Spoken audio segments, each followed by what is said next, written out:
सितारों के बुझते हुए चिरागों से धुआं सा निकल रहा था। ये सुबह का धुंधल का और उजाला एक दूसरे में घुल मिल गए थे। सूरज पूरब के दृश्य से झांक रहा था।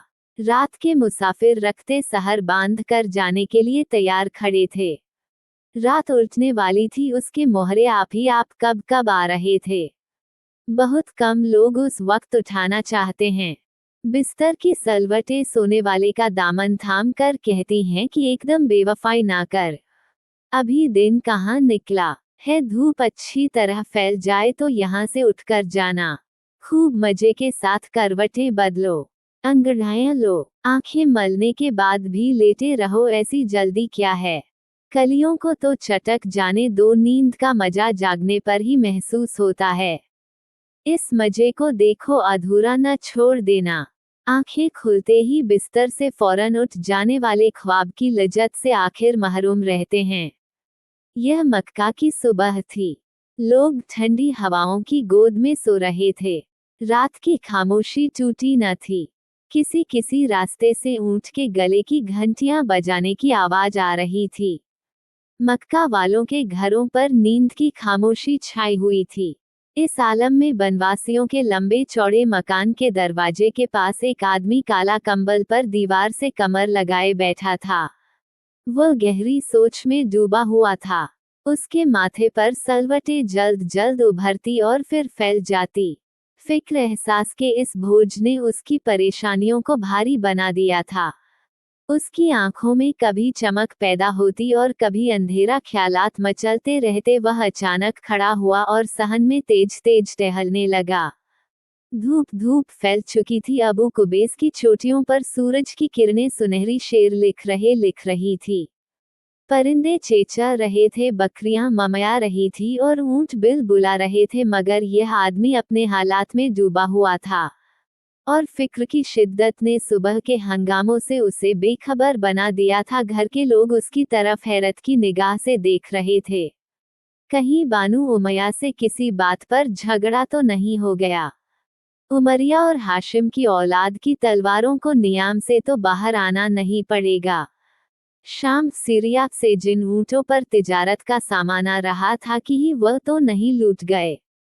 हज का जमाना करीब आ रहा है, शायद उसके इंतजाम के लिए ये सोच विचार हो रहा है। अब्दुल मुत्तलिब को इतना फिक्रमंद तो कभी नहीं देखा गया। आज दारुन नदवा मीटिंग हॉल भी नहीं गए।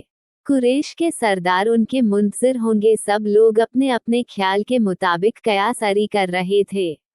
अब्दुल मुत्तलिब से बात करने की किसी को हिम्मत ना होती थी। अब्दुल मुत्तलिब ने पेशानी से पसीना पूंछा, कई बार हाथों की मुट्ठियों को बंद किया और खोला, फिर अपने नीचे कुर्ते के ऊपर उठाते हुए बोले, अब्दुल्ला कहाँ है, उसे बुलाओ। काबे की दीवार के साये में आज उसे कुर्बान करके अपनी मन्नत पूरी करूंगा। घर वाले सब एक दूसरे का मुंह ताकने लगे।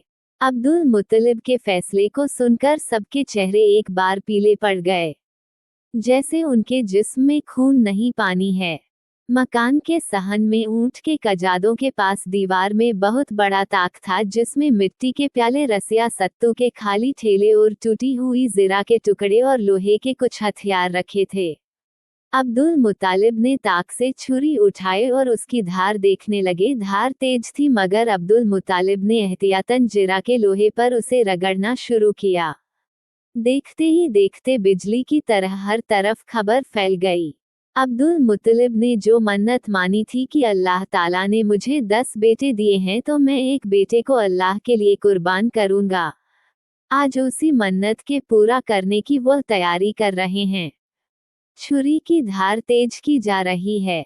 अब्दुल्ला, हमारे नबी सल्लल्लाहु अलैहि वसल्लम के अब्बू जान को बुलाने के लिए आदमी भिजवा दिया है। हाशमी घराने के लोग बात के पक्के और इरादे के मजबूत होते हैं। और फिर अब्दुल मुत्तलिब तो कुरैश के सरदार हैं। उनके इरादे का बदला जाना बहुत दुश्वार है। थोड़ी देर में अब्दुल्ला, हारिस, अबू तालिब और दूसरे भाइयों के साथ आपके सामने हाजिर हो गए।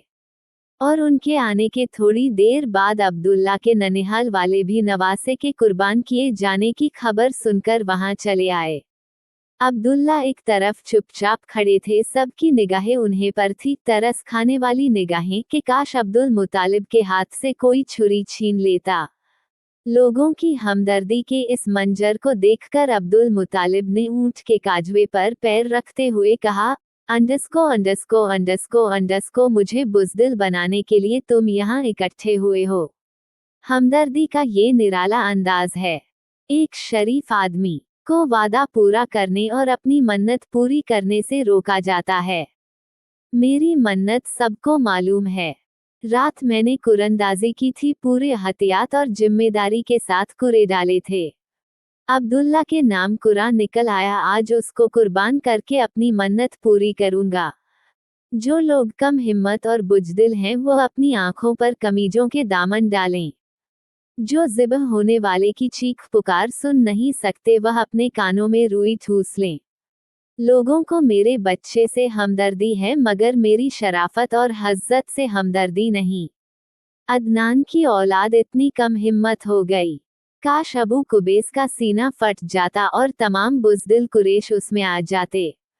अब्दुल मुत्तलिब बार बार दाढ़ी पर हाथ फेरते और छुरी को उल्टते पलटते अपने इरादे का इजहार करते। अब्दुल्ला के ननिहाल के लोग और सबसे बढ़कर अबू तालिब बीच में आ गए, कहा कि ऐसा नहीं हो सकता, हम ये काम नहीं होने देंगे, पहले हमारी गर्दनों पर छुरी फेर दो फिर अब्दुल्ला के जिस्म को हाथ लगाना।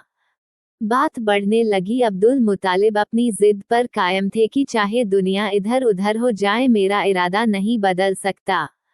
मर्दों की बात जानदार होती है और वजनी भी। मैं इस वजन को रिश्तेदारों के कहने में आकर हल्का नहीं होने दूंगा। मुझे अल्लाह ने अपनी मेहरबानी से 10 बेटे दिए, एक बेटा जाता रहेगा तो क्या हो जाएगा। फिर मन्नत का पूरा करना हर मोहब्बत और ताल्लुक से बढ़कर है। अजीब नौबत आ गई, दोनों तरफ से कोई भी अपनी बात से जरा बराबर हटाने के लिए तैयार न था। एक हाथ में छुरी थी और दूसरी जानी दुश्मन सीने अब्दुल्ला के सामने सीपर बनने के लिए आमादा थे। एक उश्के सरदार, एक बात कहूँ मनोगे?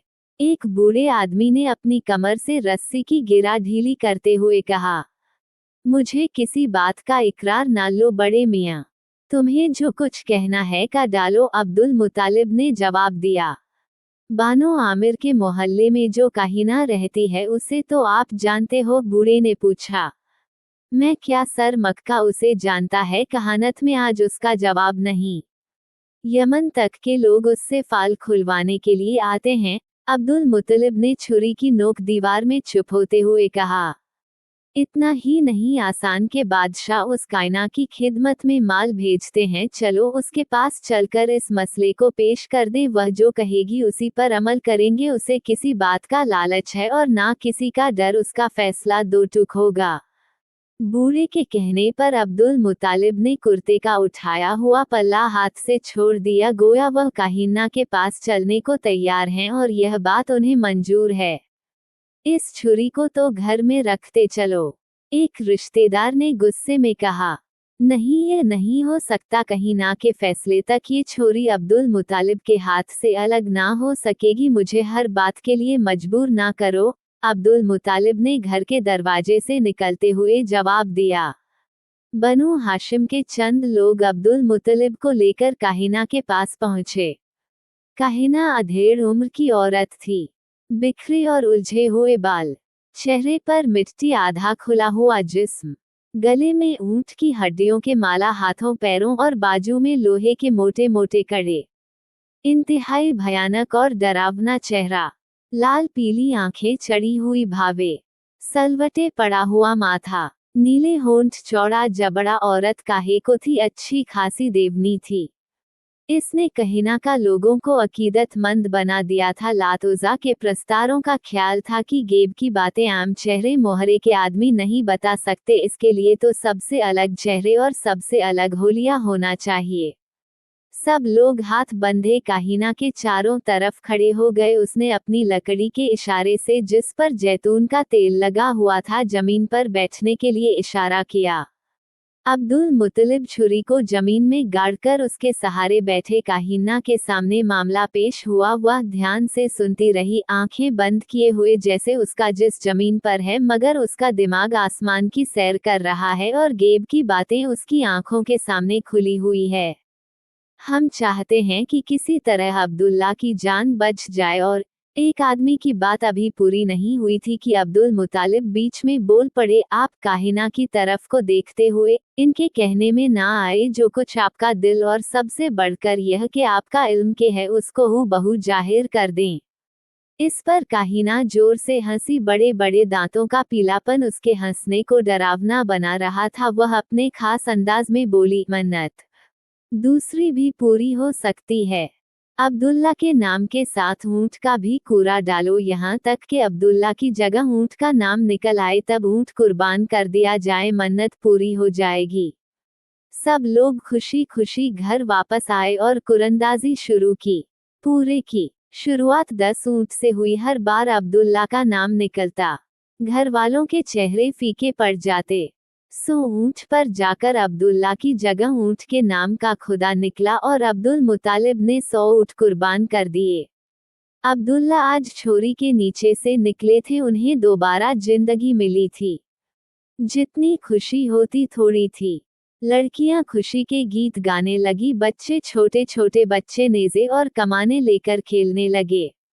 अब्दुल मुतालिब का घर मेहमान खाना बना हुआ था। हर तरफ चूल्हे देख क्या प्याले रोटियां और शोर में दिखाई देते थे। कुरैश उस नामवर सरदार कुसी की औलाद थे जिसने अब से सैकड़ों साल पहले कुरैश को जमा करके तकरीर की थी कि सैकड़ों हजारों मील से लोग चलकर हरम, मक्का, मदीना की जियारत को आते हैं, उनके खाने पीने का इंतजाम हमारा फर्ज है। खुशी की तकरीर ने सबके दिल पर असर किया। कुरैश साल के साल एक रकम जमा कर देते जिससे हाजियों को खाना खिलाया जाता। पानी के लिए चमड़े के बड़े बड़े हौस, जमीन के ऊपरी हिस्से पर पानी का टैंक बना दिए गए थे। अब्दुल मुतालिब भी अपने दादा की तरह खूब मेहमान नवाज थे। अब्दुल्ला जीबा होते होते रह गए। कुर्बानी की मन्नत दूसरी सूरत में पूरी हुई। अब से कई हजार साल पहले इसी मक्का में हजरत इस्माइल लेले इस्लाम के साथ जिम है अजीम का अजीम वाकया पेश आया था। तारीख ने जरा बदले हुए अंदाज में फिर अपने को दोहरा दिया था। वही नल, वही घराना, वही शहर, इन सब पर अभी कुदरत ने नूरानी हिजाब डाल रखा था जिसके जजूर के लिए चांद व सूरज की निगाहें मुंतजिर थी। अगले पाठ के लिए हमारे चैनल को सब्सक्राइब करें ताकि अगली वीडियो अब तक पहुंच